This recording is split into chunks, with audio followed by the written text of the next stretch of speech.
the second half of Acts 23. We finish it up.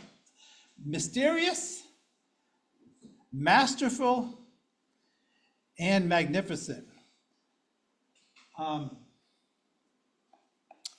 you know, I'm going to ask if you're following the outline on the page 3 of the bulletin, what is the meaning of the word providence? And I was going to give my own definition that God does mysteriously and masterfully and magnificently provide according to his will. That's one reason why it's mysterious. And in Acts 23:11, Paul senses the personal presence of God. You remember that's how we ended last week with Elder Bruce reading that one verse from Acts 23, that the Lord comes right to Paul in those dingy, dirty barracks, and he's like, everyone's out to get me, Lord. Everyone's out to get me. They're trying to kill me. And I believe the Lord encouraged him through something like the Psalms. Paul, as a rabbi, had memorized many of the Psalms, including Psalm 56, like we read today. And he's confident in God's many names. So, for example, what is the Hebrew name that we always quote at Christmas? God with us. What is that? Emmanuel, right. So he would know the Lord as Emmanuel, God with us. And as I mentioned a few moments ago, Jehovah Jireh, God is the provider. That's where we get the word providence. I think Amanda's family visited Providence, Rhode Island when Michelle was looking at Brown University. That was named after the Christians who named that city. It was named in that inspiring kind of way. God provides. But guess what? From verse 12 to the end of Acts 23, the name of God is not mentioned anywhere in that whole chapter. And so it makes me think about using this as an illustration. Let me see if I can do it. Okay, so do you see my right hand right now? No. Is it there? Yes. Okay, it's just hidden. So that's the whole thing. When you're talking about the hand of God being involved in Paul's life, you say, I don't see God's name here in Acts 23, but you can see that God's hand is at work, right? Just because it's hidden doesn't mean it's not at work. What's obvious in the story is the hidden hand of God is at work, and that is the doctrine of providence. Now let's look at a 19th century example from history on the next slide. President Abraham Lincoln was assassinated in April 1865. Newspapers that day were still coming out daily, so they didn't have immediate photographs, but they could have depictions. And so here's President Lincoln, and his, he had been shot at Ford's Theater across the street, right to this person's home where he was given a bed, and that's his youngest son and his wife. I think right after he was pronounced dead. And that same night, it wasn't just John Wilkes Booth assassinating President Lincoln. It was part of a conspiracy of John Wilkes Booth's fellow Confederates out to get the vice president too. Now, fortunately, Booth's friend, who was supposed to kill Vice President Andrew Johnson, I think got a little drunk, right? A little too drunk. Never ended up doing it. But Lewis Powell was very sober, but very mad and insane, really. And here he is going into the home of the Secretary of State, William Seward. That's the key cabinet member for President Lincoln. So they figured if they can get the president, the vice president, and Secretary of State, even though the Confederates was losing, they could actually maybe take back power politically. So, first of all, the providence of God, Lincoln did not survive the assassination attempt. Seward did. Both men were professed Christians. One died, the other did not. Now, why did the other, William Seward, Secretary of State, survive the assassination attempts? Not just because Powell didn't use a gun, he was using a knife. But let me give you the details of what happened 9 days before. He was riding along the Washington, D.C. streets in his carriage when the horses or whatever, they get jolted by something, and he got thrown from the carriage. He suffered a concussion. His jaw was broken in 2 places. His right arm was broken, and the doctors improvised a jaw splint to repair his jaw, the very first metal jaw splint. So on the night of Lincoln's assassination, Seward was still restricted in his bed. He didn't go to Ford's Theater with the president. Barging into the bedroom after lying that he was delivering medicine from the doctor, Lewis Powell missed the first time he swung his knife. But the next time he tried to slice open that jugular vein, guess what? It was a metal splint that blocked him from succeeding. And I could just tell you, for those 9 days when Seward was in pain and he's like, why me? Why me? Why do I have to suffer a concussion? Why do I have to wear this stupid splint? Why me? And then in the providence of God, he's like, whoa, I almost got killed. And his son now had, by this time, been awakened. That depiction shows you his son and the bodyguard coming and wrestling Lewis Powell out of there. But that was the hidden hand of God, even 9 days before, when he got thrown from his carriage and suffered that concussion and was given that splint. And guess what? He lived another 7 years into the now Andrew Johnson administration as Secretary of State. And 2 years later, he purchased Alaska from Russia.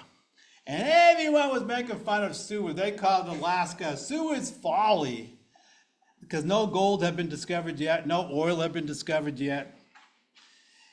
And his influence extended to many American acquisitions. In 1875, the Trade Reciprocity Treaty with the Kingdom of Hawaii was signed. And then also the Panama Canal Zone, he was able to negotiate that deal. Puerto Rico, Guam, American Samoa, the Philippines, all because Seward survived that assassination attempt. Now, speaking personally, Pam and I are leaving on Wednesday. Our kids gave us a trip to Alaska. We have a 7-day trip from Wednesday to Wednesday in Alaska. And I'm so glad I don't need to learn Russian this week. Because if it wasn't for God's providence, then, Alaska may still be in Russian hands. Instead, we've had Alaska since, as you see, 1875. And everyone was making fun of it as Seward's Folly, but God rules and overrules in his providence. Okay, let's look at an Old Testament example.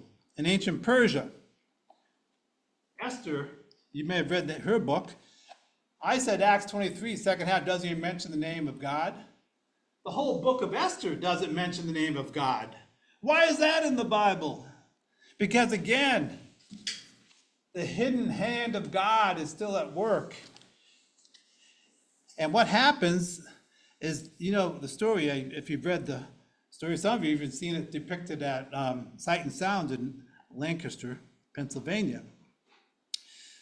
But through the divine providence and her cousin Mordecai's guidance, Esther exposes the wicked plot of trying to kill off the Jewish people in one of the first Holocausts.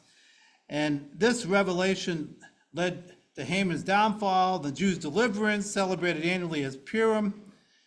But what they're really celebrating is not Purim. They're celebrating the providence of God. God provided a way of escape from genocide. How did Esther become queen? Because the king's first wife, Queen Vashti, had refused to parade her beauty at her husband's drunken orgy. So again, God orchestrating circumstances. And do you know that's how he's going to do that in your life this week?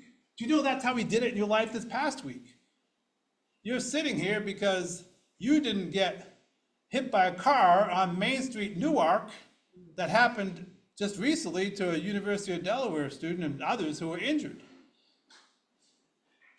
God rules and overrules. He superintends in the affairs of men in his providence. So let's go back to the first century in the book of Acts. And little review. Acts 9, when Paul was a much younger man, in fact, he was a new convert to Christ, God provided a basket. Remember when he had to escape from Damascus? Those were the first threats upon his life. They already were seeing him as a threat to their way of life, the Jewish establishment. And so God provides not really first-class travel, but but he was a young, strapping, maybe 29-year-old, I don't know. Years later, he's a much older man. And we're going to see here in Acts 23, God provides horses, royal stallion horses. But, Roman regiments in the army have the best horses. And this is how he ends up escaping the plot on his life. What is this plot? It's an assassination plot, very much similar to what was happening the night of President Lincoln's assassination and the assassination attempt on William Seward. And we're going to read verses 12 to 15. I have it right here, yes. It's a mysterious thing that God's providence would allow religious, remember, these are still religious men, way back in Damascus, now here in Acts 23. Religious men can be evil. And he allows it to form dangerous plots to destroy his own, especially his own leaders. But God rules and overrules. And in the case of Jim Elliot, we looked at a few weeks ago, he was allowed to die and go straight to paradise. In the case of Paul, he's not going to die just yet. So let's read verses 12 to 15 on the screen. The next morning, some Jews formed a conspiracy and bound themselves with an oath not to eat or drink until they had killed Paul. More than 40 men were involved in this plot. They went to the chief priests and the elders and said, "We have taken a solemn oath not to eat anything until we have killed Paul. Now then, you and the Sanhedrin petition the commander to bring him before you on the pretext of wanting more accurate information about his case. We are ready to kill him before he gets here." Oh, horses fly. Sorry, I added that myself. Sorry. That's skipping ahead to verse 24. Okay. So this is what made me think about our Lord Jesus Christ is it seems like once again, Paul continues in the footsteps of the Savior, because you look at both Paul and Jesus, both were rejected Jews after proclaiming the gospel, both stood before the Sanhedrin, both were prisoners of Rome right here in Fort Antonia, right in Jerusalem, and Paul is walking in the footsteps of Jesus. Philippians 3:10, he talks about you too. If you're a true Christian, you will not just experience the fellowship of Jesus' sufferings, you will enjoy it in a sense. More than 40 Jewish zealots were so serious about killing Paul, they had bound themselves under a curse. We're going to kill him or God strike us dead. Can you imagine that? They wanted God in on the murder plot, as if it was God's will. And then they also went to the chief priests, who were the theologically liberal Sadducees, because they wanted to enlist the support of the council. Support for what? For an ambush. Verse 15. Look at that. They got an ambush, hide, and then spring. Spring with the assassination attempt. And by verse 20, they have that support.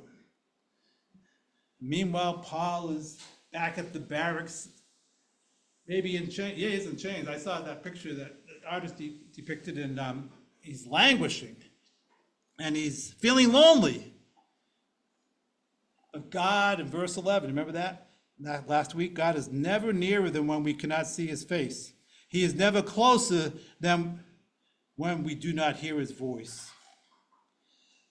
And God came to him as Emmanuel.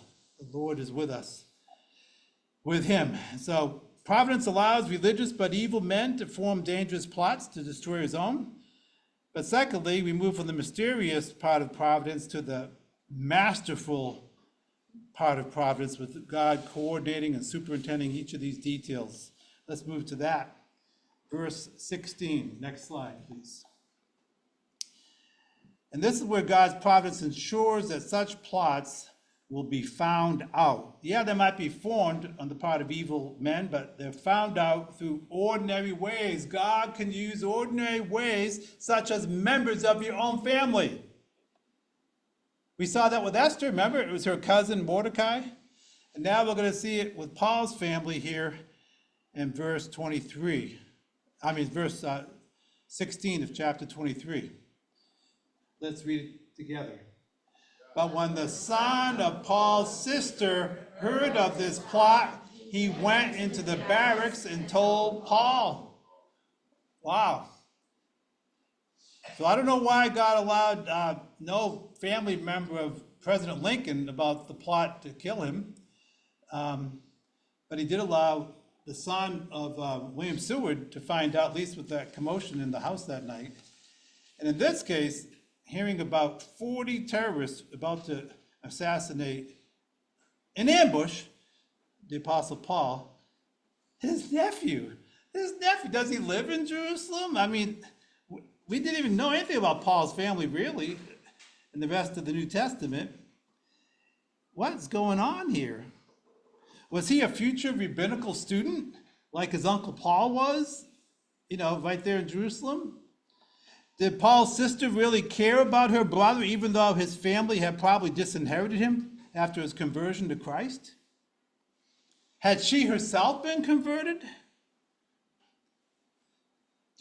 Show of hands. This is just opinion. It's an opinion poll. If Paul was so excited about the gospel of Jesus Christ, do you think he ever shared the gospel with his sister? Raise your hand. I mean, if they had contact, I know there was no social media, no email, but, and she might have been living in Tarsus where they had their hometown, but I believe that she had certainly heard the gospel from her brother Paul. And I don't know about where the nephew stood spiritually, but he definitely had the gumption. Well, God, the provider, provided him the courage to go share the plot with his uncle Paul, who himself was the son of a Pharisee and a Roman citizen. So God is the one who made sure that Paul's sister and Paul's nephew would be in Jerusalem at the time of this murder plot. And to have that young boy hanging around the conspirators to get the message, and then to have the presence of mind to go warn his uncle. That's all of providence, the providence of God, our provider. And even though it sounded like bad news to Paul, remember what verse 11 records. The Lord had come to Paul to promise that the apostle will make it safely to Rome. If he's going to make it safely to Rome, how in the world is he going to be assassinated in Jerusalem? So God's mysterious providence allows religious but evil men to form dangerous plots. God's masterful providence ensures that such plots will be found out through ordinary ways. And lastly, God's magnificent providence ensures that such plots will be foiled. Wow, how is it foiled as we continue to read through the text? Well, I think I've only printed 22 and 23 up there, so let's go ahead and read that excerpt. The commander dismissed the young man and cautioned him, "Don't tell anyone that you have reported this to me." Then he called 2 of his centurions and ordered them, "Get ready a detachment of 200 soldiers, 70 horsemen, and 200 spearsmen to go to Caesarea at 9 tonight. Provide mounts for Paul so that he may be taken safely to Governor Felix." Okay, So that translation says mounts for Paul. Other translations say horses. That's what we're talking about, those stallions I mentioned. This is where the older Paul is now going to go first class. Where's he going? Caesarea. My wife and I have been to Caesarea. Caesarea is on the Mediterranean Sea. It's a seaside resort, basically. And it's about 60 miles from Jerusalem. And I'm thinking, what's it, 60 miles to Dover, right, from here? Let's give it.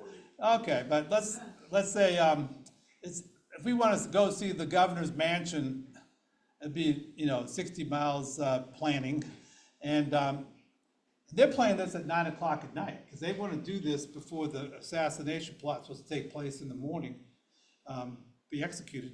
So Governor Felix is living at Herod's palace. Now, where is Herod? Where is Herod? Well, again, let's go to the next slide. And I mentioned earlier the parallels between Paul and Jesus. Jesus had appeared before Herod, remember, before his crucifixion, and before Pilate. And you get this same sense of, oh, I don't want to do this because this man is innocent. He shouldn't be killed. Oh, let's give it over to the other guy. And let's give him back to the other guy. Go back and forth, back and forth. That's what you get in this Acts 22, 23, 24. It's going to keep going. King Agrippa, you'll see that in Acts 26 when we come up to that chapter. So again, both Paul and Jesus are seized by Jewish mobs, later turned over to Roman procurators for trial. And in verse 29, Dr. Luke quotes from the letter where Claudius is the guy that the nephew of Paul went running to with the news of the plot. And he says in that letter, Paul didn't do anything wrong. There's no basis for a charge against him deserving death or imprisonment. And that's exactly what Pontius Pilate says about Jesus in Luke 23:4, also written by Dr. Luke. I find no basis for a charge against this man. Because they know that they actually may get in trouble. I mean, Jesus was not a Roman citizen. Paul was. And so now, in this generation, Claudius is like thinking, I'm going to lose my job if I don't do this right. So I'm just going to throw him down to Governor Felix. Let Governor Felix take care of it. And that's what's going on. It's like it's a win-win situation. He's thinking Paul gets delivered from the assassination, and then he gets delivered from losing his job. That's God's providence. God's providence even uses the selfish interests of man, of Claudius, to foil the plot. So he thinks that if he could send Paul the prisoner, verse 18, by the way, that phrase, Paul the prisoner, that's the phrase you're going to see in the rest of the book of Acts. He is always going to be a prisoner all the way up to Acts 28 when the book of Acts ends. Paul the prisoner. Paul, now sometimes under house arrest, sometimes more serious, but he's Paul the prisoner. Here he's a prisoner in the barracks, waiting for, he's waiting. What are they going to do? Is it going to be here, there, this guy? Which procurator is going to involve himself in my case?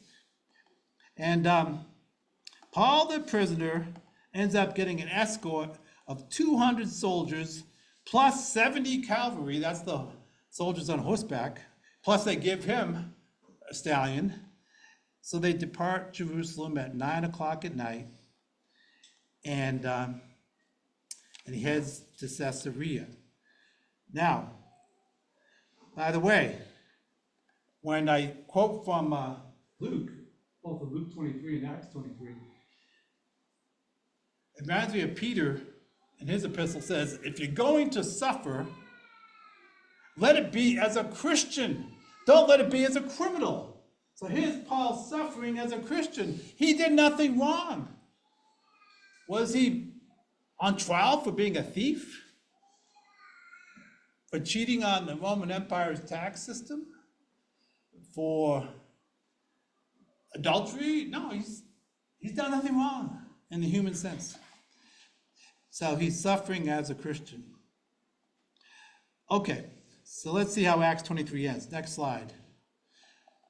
So Paul is ordered to be kept under guard, verse 35 says, in Herod's palace. Let's go back to that question. Where is Herod? Do you remember Acts chapter 12? Acts chapter 12, we read about what happened to Herod. On a chosen day, and Flavius Josephus, the Roman historian, records this chosen day was in Caesarea at Herod's palace. On that chosen day, he sat on his throne. That would speak of him being in the palace there on the ocean, on the Mediterranean Sea, and made a speech to the people. It isn't a man speaking, but a God, they shouted. And Josephus records the detail. He was wearing this like silver outfit. And you got the splashing sunshine from the Mediterranean Sea, making that silver make him look like he was some divine being. So like they were seeing and hearing a divine being, they shouted. And at once, the angel of the Lord struck Herod down because he did not give honor to God. He was eaten by worms and died.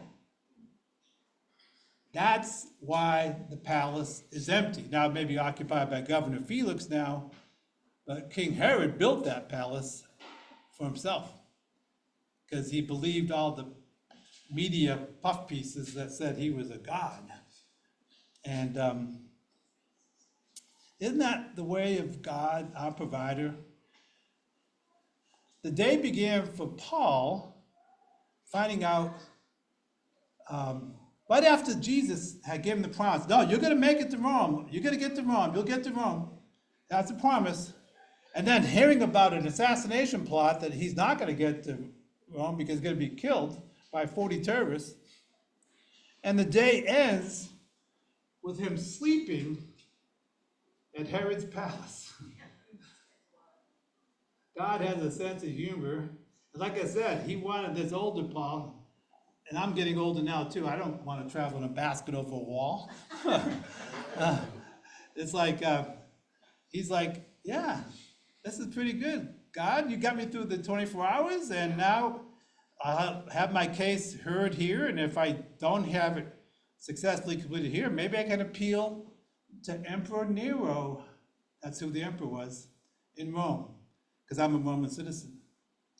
So that's what's going on, and he's praising the Lord for a promise given only one night before, and it's already been fulfilled, that he would stand by Paul. There are no mighty deeds, there are no signs and wonders, but do you see God at work in his providence, ruling and overruling in your circumstances, ordering the lives of the people, moving all the scenes and characters on stage to do what? To accomplish his will. And that's what happened with the crucifixion, right? You feel like Jesus is being tossed back and forth, tossed back and forth. What are they going to do? Are they going to crucify him? They just said he's innocent. Well, in the end, he is crucified. But God has the final say about that too, doesn't he? We just celebrated it on Easter. We do it every Sunday. We celebrate his resurrection on the first day of the week when he did rise from the dead. Because God provides your salvation. In fact, let's go to the next slide. Paul is now in the dead Herod's palace, praising the Lord. And then later writes the Romans in chapter 8, verse 28. What does he say? Let's say it together. We know that God causes everything to work together for the good of those who love God, who are called according to his purpose for them. Amen. So next slide, the bottom line of Acts 23 is that God is revealing himself as Jehovah Jireh, which I translate as providential provider, just like he's been revealing himself as God himself will provide. That's the Genesis 22 promise to Abraham. Remember, he was about to kill Isaac, his son. At the last minute, it's like God provides this blemishless lamb, which later on really became the way of them getting their exodus under Moses. He's our perfect substitute, which points to the cross of Christ, who is our perfect substitute.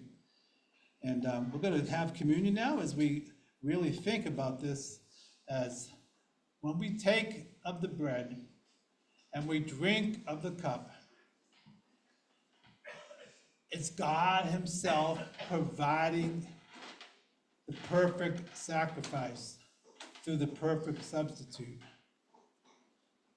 Jesus Christ himself, who is Emmanuel, God with you, and who is Jehovah Jireh, your provider. So, as the elders come forth, I will move, as we usually do on Communion Sunday, to 1 Corinthians chapter 11.